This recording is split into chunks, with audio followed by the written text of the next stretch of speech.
Huwag ka mag-alala. Dadahan-dahanin ko naman eh. Hindi ka masasaktan. Bastos ka ba? Ha? Hindi ka ba marunong kumalang ng babae? Huwag. Patawarin mo ako. Hindi ko sinasadya. Nang bigla lang. Patawad, Ernesto. Nasaktan ka ba? Ay! Walang iya ka! Tigilan niyo yan! Anong pabitawan mo siya? Pabitawan mo siya sa amin! Yan ba pinagmamalaki mo? Arabo! Arabo ho! Kilala ko mga kulay ninyo. Papunta pa lang kayo, pabalik na ako. Oy, bata. Bago porma, tira muna!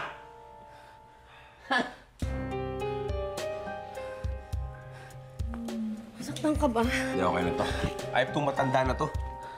Tinira akong patalikod. Traidor eh. Kaya nga eh.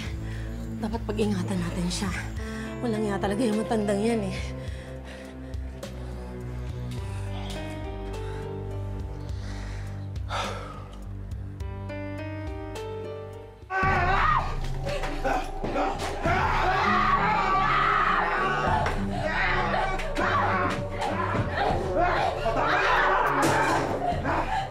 Anong kombinasyon mo kanina? Oo nga, knockout si Antonina eh.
Hayop ka!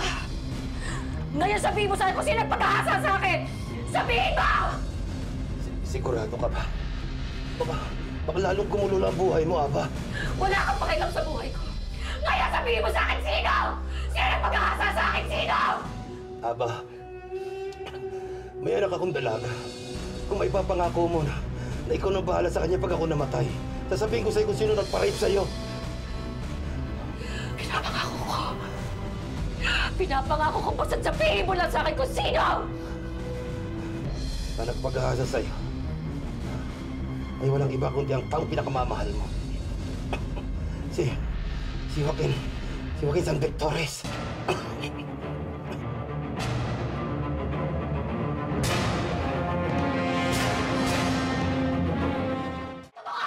Magsabi ka na totoo! Hindi magagawa sa akin ni Joaquin doon! Hindi magagawa sa akin ni Joaquin! Magsabi ka na totoo! Aba, ang taong mamamatay na, hindi pwedeng magsinungaling. Pumunta ka sa bahay ko. Ando doon ang libro ko. Doon nakasulat lahat ng krimen na nagawa ko. Ang dahilan kung bakit si Joaquin ang nagpapahirap sa buhay mo. Aba, si Joaquin.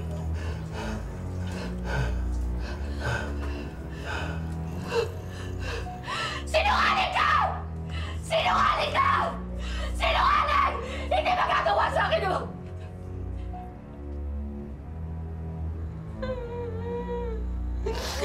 Wow, it's good.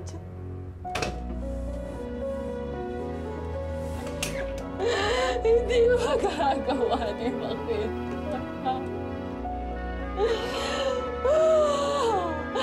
Sinungaling ka! Sinungaling ka! Hindi magagawa ni Joaquin.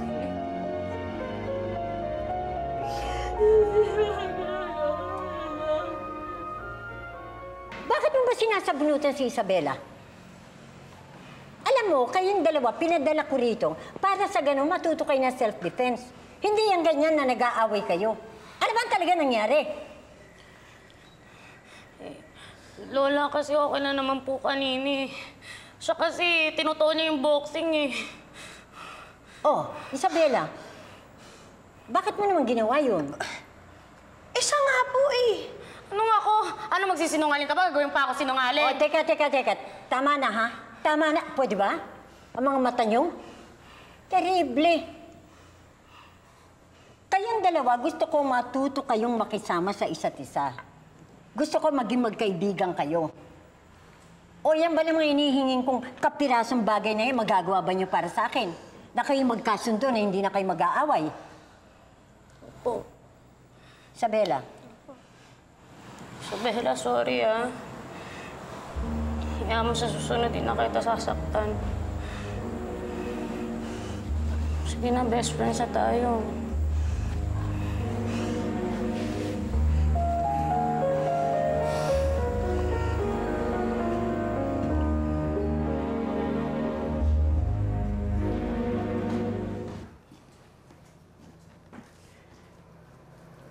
Hi! Oh, ano? Nakausap ko na si Rodolfo. Wala rin siya alam tungkol sa nilalaman ng dokumento. O gusto mong magmerienda? Mamaya na. Medyo busog pa ako. Paano nga ba, Felipe? Anong gagawin natin? Sanay na ako sa mga taong sinungaling. Alam ko hindi nagsasabi ng totoo si Rodolfo. Ang pinag-iisipan ko ngayon ay kung paano mapapaamin ang driver na yon at si Isabela. Paano nga ba? Leticia,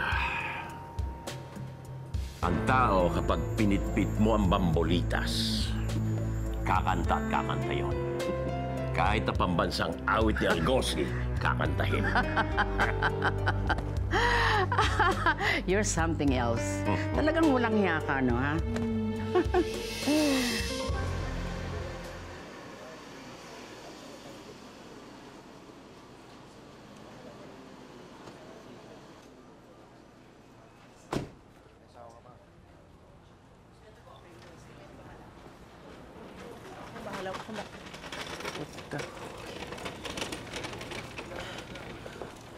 Joaquin.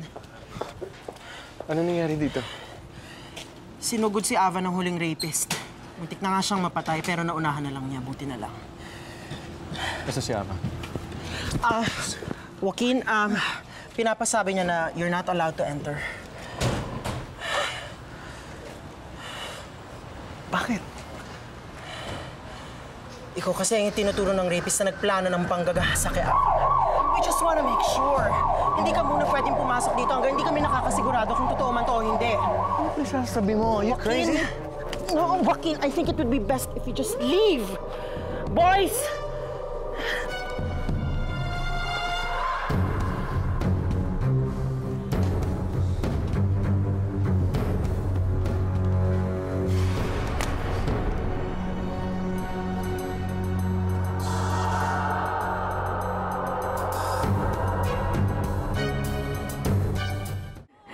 Paano ka makapaniwala? Na si Joaquin na nagpakutos na nagkasain ako. Red, anong motibo niya? Hindi ko alam. Kapag-isip. Hindi ko rin alam, Ava. Pero malalaman natin kung totoo ang sinasabi ni Fredo. Nagpadala na ako ng mga tauhan sa bahay niya para hanapin ang sinasabing ebidensya laban kay Joaquin. Natatakot ako. Paano kung totoo yung sinasabi niya? Na si Joaquin nga may gawa na lahat. Ano gagawin ko rin? Natatakot ako. Natatakot ako rin.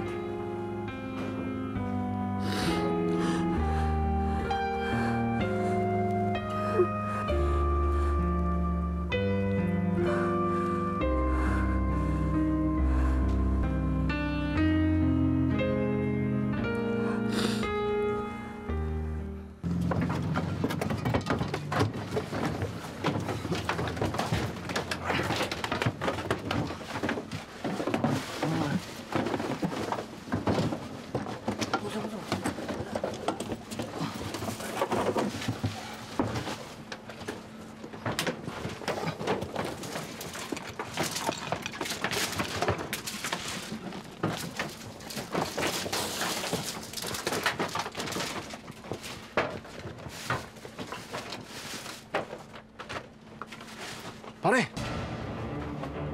Ito na yung listahan na hinahanap natin. Mga krimen na kinontrata ni Fredo. Ito na yung hinahanap nating ebidensya, pare. Aling Elsa, pasensya na po kayo. Wala naman pong kasalanan si Isabela sa mga nangyari. Kung meron taong dapat sisihin, ako po yun. Kaya kung pwede sana, patawarin niyo na po siya. Hindi naman ako nagagalit kay Isabela eh. Natatakot ako para sa kanya. Bakit naman po?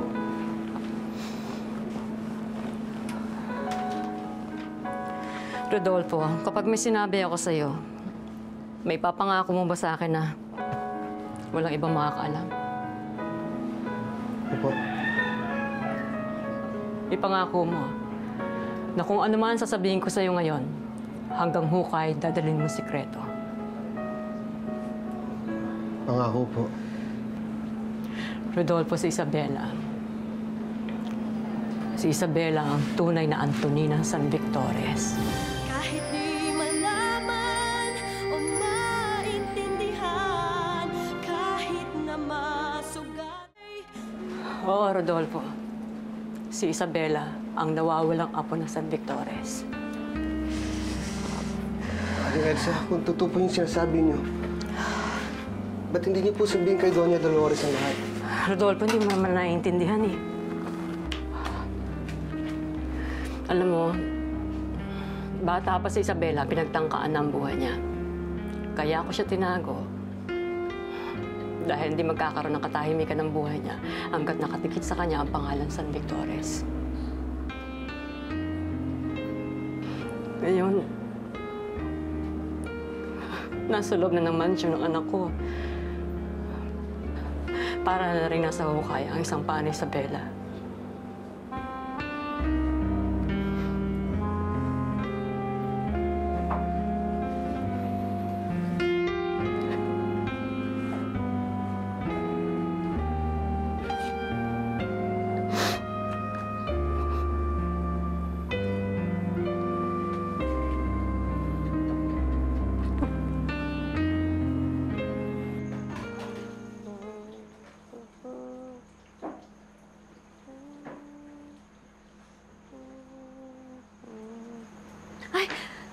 Ma'am Julieta, kayo po pala. May kailangan po kay ma'am?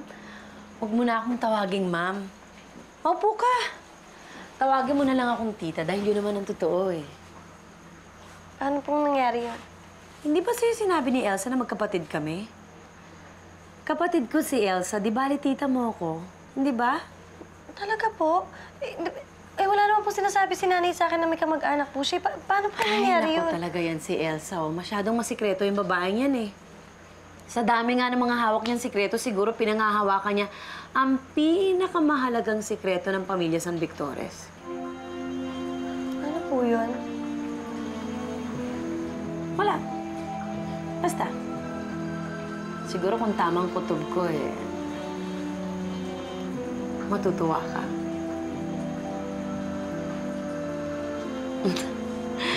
Basta ito ang tatandaan mo, ha? I'm your tita, okay? Welcome to the San Victores family, Isabela. Huwag ka mag-alala. Habang dito ka nakatira, ako ang magiging foster mother mo. Okay? Opo.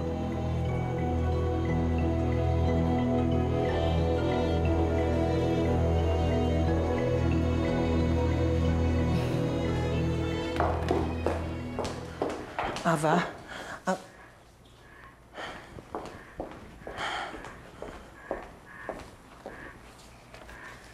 Ava, ito yung sinasabing logbook ni Fredo.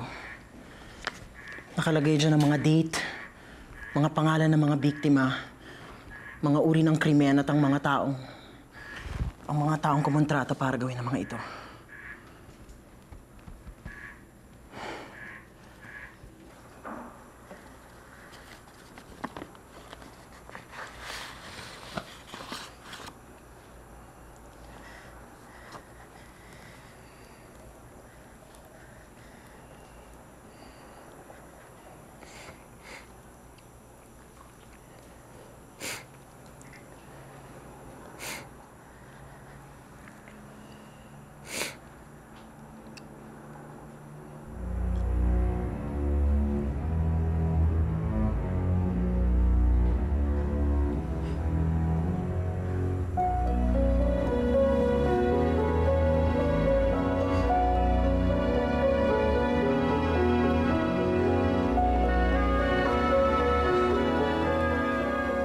Tama si Fredo.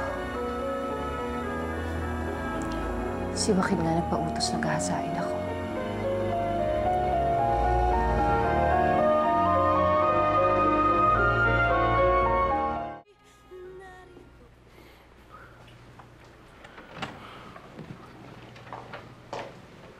Hayop ka.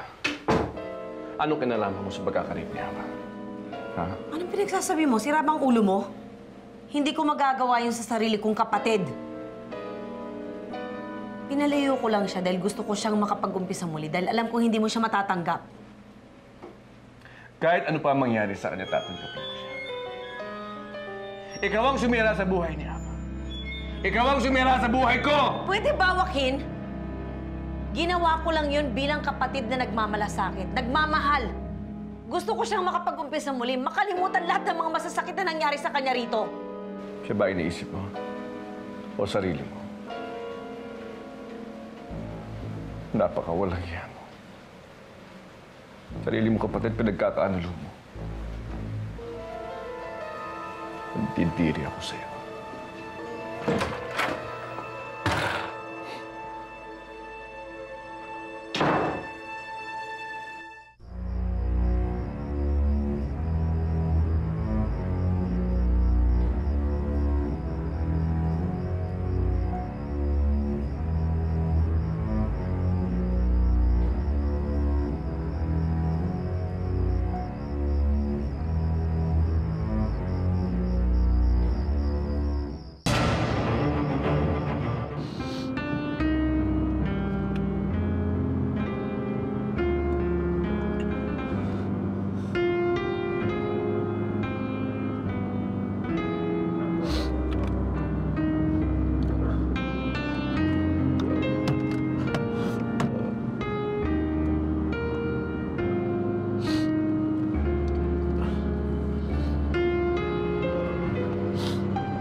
Gagalaw!